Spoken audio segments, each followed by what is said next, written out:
Hello dear students, welcome once again to this incredible platform of EduLover.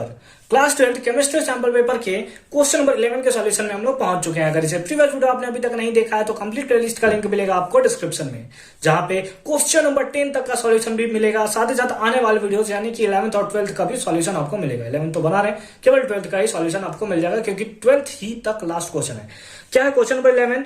Why are fluorides of transition metal are more stable in their oxidation state as compared to the lower oxidation state, है ना, as to their higher oxidation state as compared to the lower oxidation state। मतलब हमें दिया है कि जो fluoride का जो ट्रांजिशन मेटल है ना, why are the fluorides of transition metal, जो ट्रांजिशन मेटल जो डी ब्लॉक एलिमेंट्स है उसके जो फ्लोराइड्स वाले कंपाउंड होते हैं उसका जो हायर ऑक्सीडेशन स्टेट है वो ज्यादा स्टेबल होते हैं compare to lower oxidation state में। उसका रीजन एकदम सिंपल सा है, क्योंकि फ्लोराइड जो होता है उसका हायर नेगेटिविटी होता है, इलेक्ट्रोनेगेटिविटी होता है, ठीक है, due to higher electronegativity, due to higher electronegativity, है ना।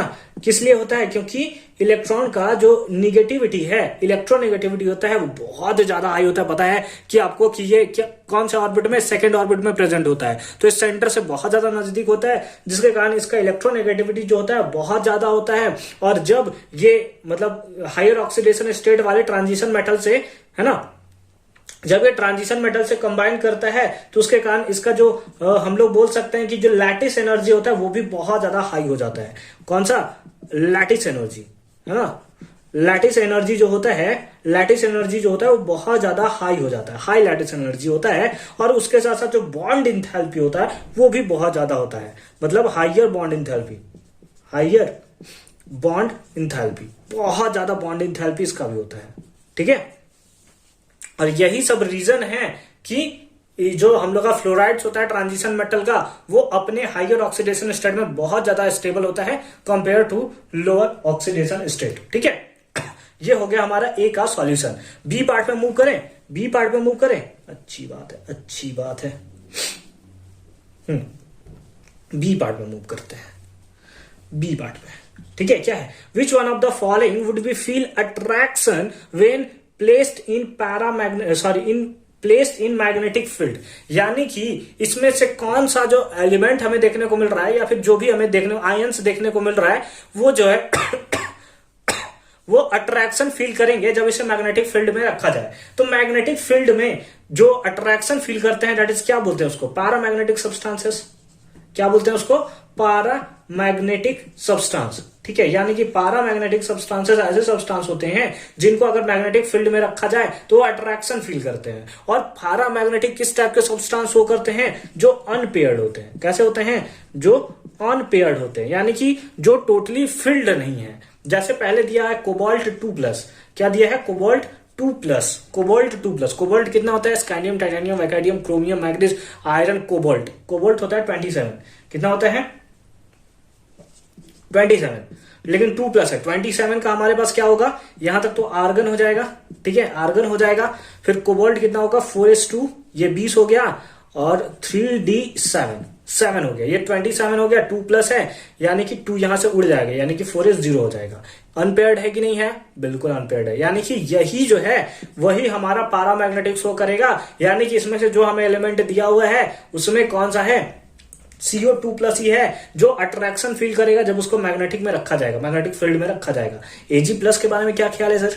Ag+ के बारे में आपका क्या ख्याल है? तो अगर आप इसका देखोगे ना, हीना, नीलम, अतिकृति, यानी कि क्रिप्टन, क्रिप्टन, क्रिप्टन के बाद आपका आ जाता है कितना? इसका कितना होता है? 47 होता है ना, 47 होता है, 47 होता है। तो यहां पे आ जाएगा आपके पास 5s और इधर होता है 4d, ठीक है, 4d होता है।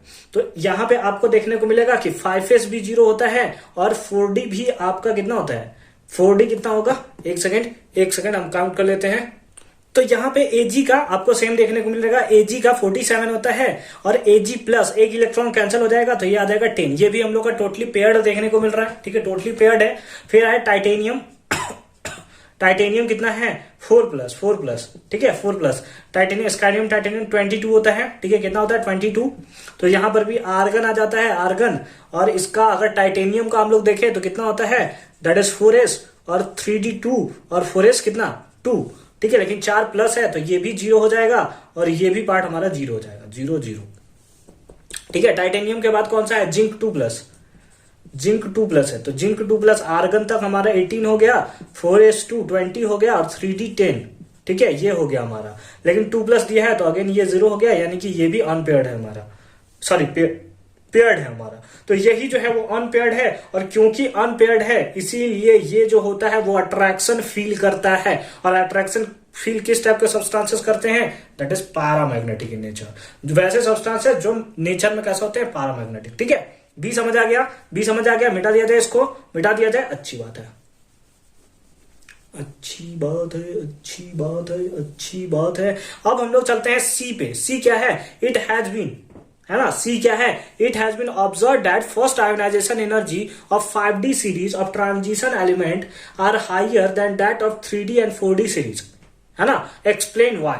तो अगर हम लोग 5D को देखें तो अगर 5D अगर आप बनाओगे 5D, जैसे कि कैसे होता है, एक सेकेंड, ऐसे होता है 1s 2s 2p 3s 3p 4s 3d 4p 5s, है ना, ऐसे होता है 1s 2s 2p 3s 3p 4s 3d 4p 5s, फिर होता है 4d, फिर होता है 5p, फिर होता है 6s, है ना, कितना होता है 6s। फिर हमारे पास चला जाता है कितना, फिर हमारे पास 3f आ जाता है ना, फिर आ जाता है 3f, ठीक है, 3f, एक सेकेंड एक सेकेंड एक सेकेंड एक सेकेंड एक सेकेंड एक सेकेंड एक second 1s 2s 3s 4s, ठीक है, तो यहां पर आ जाएगा कितना 2p 3p 4p, ठीक है। तो यहां पे हमारे पास कितना आ जाएगा 3f, f तो नहीं आएगा, s p d f नहीं आएगा, f कितना पे आता है 4 पे आता है ना, 4f, ठीक है, 4f के बाद क्या आ जाएगा, डेट इज 5d, फिर आ जाएगा आपके पास 6p और फिर आ जाएगा 7s।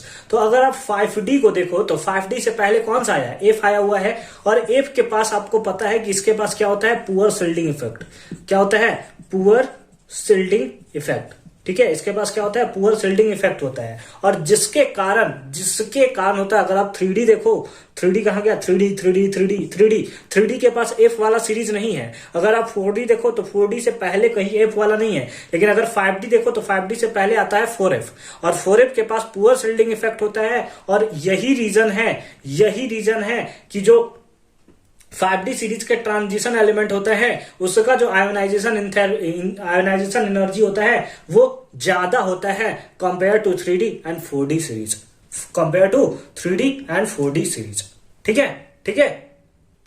इसका एक ये एग्जाम मतलब एक आंसर तो ये होगा, दूसरा आंसर भी आप इसका दे सकते हो। दूसरा आंसर में क्या देख सकते हो, क्योंकि 5D में जाओगे तो ग्रेटर न्यूक्लियर चार्ज हो जाएगा, क्या होगा, ग्रेटर न्यूक्लियर चार्ज। अब न्यूक्लियर चार्ज क्या होता है, इससे पहले भी मैंने बता रखा है, charge on proton is called nuclear charge, है ना। प्रोटॉन को ही हम लोग क्या बोलते हैं, न्यूक्लियर चार्ज के नाम से। न्यूक्लियर के पास चार्ज कौन होता है, न्यूक्लियर मतलब न्यूक्लियस के पास चार्ज क्या होता है, पॉजिटिव, और पॉजिटिव किसका होता है, क्योंकि न्यूक्लियस में प्रोटॉन और न्यूट्रॉन ही होता है, न्यूट्रॉन तो न्यूट्रल होता है, तो प्रोटॉन पे ही होता है, तो वही ग्रेटर न्यूक्लियर चार्ज मतलब ग्रेटर चार्ज ऑन प्रोटॉन, ठीक है। और इसी कारण जो हम लोग का आउटर वैलेंस इलेक्ट्रॉन जो होता है, क्योंकि बहुत दूर होता है, इसी कारण हम लोग का आयोनाइजेशन एंथैल्पी जो होता है, वो फर्स्ट आयोनाइजेशन एंथैल्पी जो होता है वो ज्यादा होता है compare to 3D and 4D series, ठीक है।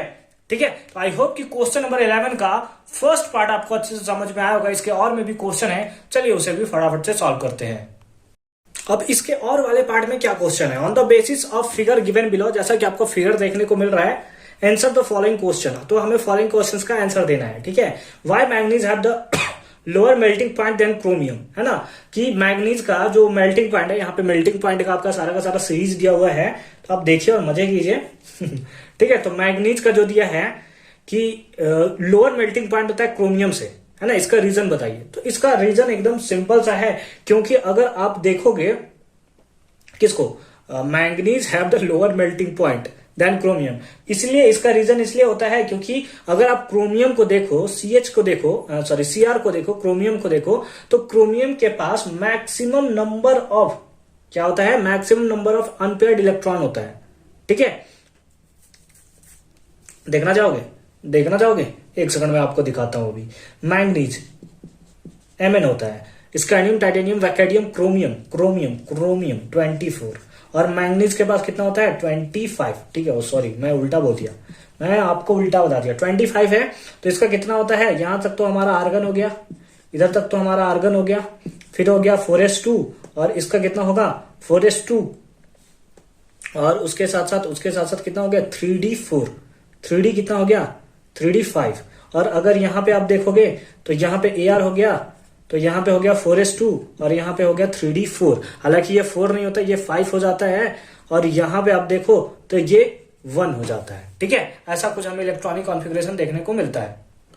तो बस अगर आप ये देख लो तो अब आपको रीजन साफ हो जाएगा पूरा। ठीक है, यहां पे अगर आप देखो मैंगनीज में आप देखो 25 होता है, ये जो है वो कंप्लीटली फुलफिल्ड है और ये जो है वो हाफ फिल्ड है ना, हाफ फिल्ड है, कंप्लीटली हाफ फिल्ड है। यहां पे अगर आप क्रोमियम देखो तो ये हाफ फिल्ड है और ये भी हमारा हाफ फिल्ड है, क्योंकि ये 2 चाहिए होता है ना इसको, अभी तो 1 है इसके पास। ठीक है, तो इस हिसाब से हमारा वर्क होता है।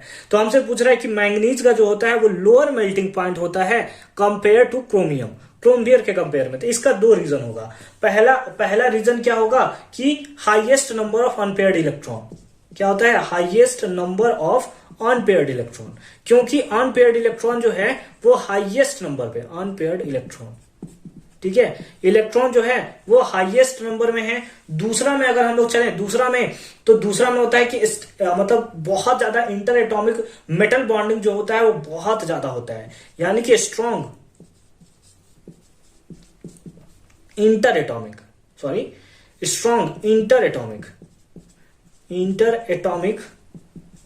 Metal bonding. ठीक है, यानी कि इंटर एटॉमिक मेटल बॉन्डिंग जो होता है वो बहुत ही ज्यादा होता है, जिसके कारण कोई भी डीलोकलाइजेशन ऑफ इलेक्ट्रॉन हमको देखने को नहीं मिलता है। ठीक है, तो यहां पे लिख सकते हैं नो लोकेलाइजेशन। ठीक है, नो डीलोकलाइजेशन पॉसिबल है और यही रीजन है कि मैंगनीज का जो है वो लोअर मेल्टिंग पॉइंट है कंपेयर टू क्रोमियम। ठीक है, समझ गए, मिटा दिया जाए इसको। ए पार्ट हमारा यहाँ पे कंप्लीट हो जाता है। बी पार्ट पे चला जाए, अच्छी बात है। बी पार्ट क्या है, why do transition metal of 3D series have lower melting point compare to 4D series. यानी कि जो transition element of 3D series है, ठीक है, 3D सीरीज, अच्छी बात। 3D सीरीज में कौन सा आएगा भाई, scandium, titanium, chromium, manganese, iron, cobalt, निकल, कॉपर, जिंक। ठीक है, कंपेयर टू 4D सीरीज, जो 4D सीरीज है, यानी कि Ag+ से जो पहले वाला सीरीज था ना उसके बारे में बात कर रहा है। 37 से स्टार्ट होता है ना 4D सीरीज, बस उसी के बारे में इसने बात किया है। ठीक है, अच्छी बात। 37 नहीं 30, हाँ कितना 36, ठीक है, 38, 39 से शुरू होता है। ठीक है, 39 से शुरू होता है, हाँ अच्छी बात है, 39 से शुरू होता है। मतलब आप उसे चेक कर लो एक बार, हो जाता है, इधर उधर हो जाता है भाई। ठीक है, तो हमसे पूछा ट्रांजिशन मेटल जो 3D सीरीज का है उसका लोअर मेल्टिंग पॉइंट होता है as compare to 4D series. 4D series के कंपेयर में हमें यहाँ पे बात किया हुआ है। ठीक है, अच्छी बात है। तो इसका आंसर एकदम सिंपल सा होगा। आंसर क्या सिंपल सा होगा कि जैसे आप 4D सीरीज में जाते हो, 4D सीरीज में आ जाते हो, जैसे जैसे आप 5D सीरीज, यानी कि जैसे जैसे आप बढ़ते चले जाते हो, तो उसके केस में क्या होता है कि हैवी मेटल्स जो होते हैं वो धीरे धीरे आने लगते हैं। ठीक है, हेवी मेटल्स का इंट्रोडक्शन शुरू हो जाता है और हेवी मेटल्स के पास क्या होता है कि मेटल का जो बॉन्डिंग होता है, मेटल बॉन्डिंग जो होता है, मेटल बॉन्डिंग, ठीक है, मेटल बॉन्डिंग जो होता है बहुत ज्यादा फ्रिक्वेंट होता है, यानी कि बहुत ज्यादा हाई होता है। ठीक है, मच फ्रिक्वेंट, इसको लिख सकते हैं क्या होता है, मच फ्रिक्वेंट, बहुत ही ज्यादा हाई होता है। और यही रीजन होता है कि 3D सीरीज का लोअर मेल्टिंग पॉइंट होता है कंपेयर टू 5D सीरीज। क्योंकि 4D सीरीज में क्यों होता है, क्योंकि अगर जैसे जैसे आप ऊपर चले जाते हो 4D 5D में, तो उसमें मेटल बॉन्डिंग जो होता है बहुत ज्यादा फ्रिक्वेंट, यानी कि बहुत ज्यादा हो जाता है और बॉन्ड बहुत ज्यादा होता है, तोड़ने में टाइम भी लगेगा ना। तो इसीलिए रीजन है कि इसका ज्यादा होता है और इन लोगों का कम होता है। ठीक है, समझ गए, मिटा दिया जाए, अच्छी बात है। ठीक है, सी पार्ट पे आते हैं। सी पार्ट तो सिंपल सा है यार। सी पार्ट क्या है, in the third transition series, आप देखिए सबसे ऊपर वाला जो सीरीज आपको देखने को मिल रहा है, उसमें हमें क्या करना है, identify the name of the metal with the highest melting point. सबसे ऊपर क्या दिख रहा है, W दिख रहा है। W क्या है, W is called XYZ tungsten. Tungsten कैसा होता है भाई? टंगस्टन कैसे लिखा जाता है? टंगस्टन, ऐसा टंगस्टन, ठीक है, ऐसे कुछ लिखा जाता होगा। तो ये रीजन तो यही है, टंगस्टन है, और इसीलिए ये बल्ब में यूज भी होता है क्योंकि मेल्टिंग पॉइंट इसका बहुत ज्यादा हाई होता है, ठीक है। तो आई होप कि क्वेश्चन नंबर 11 आपको बहुत अच्छे से और सिंपल फॉर्म में समझ में आया होगा कि कैसे हमने इसका सॉल्यूशन किया है। मिलते हैं आपसे नेक्स्ट वीडियो में क्वेश्चन नंबर लास्ट यानी कि क्वेश्चन नंबर 12 के साथ। तब तक के लिए अच्छे से पढ़ाई करते रहिए। All the very best.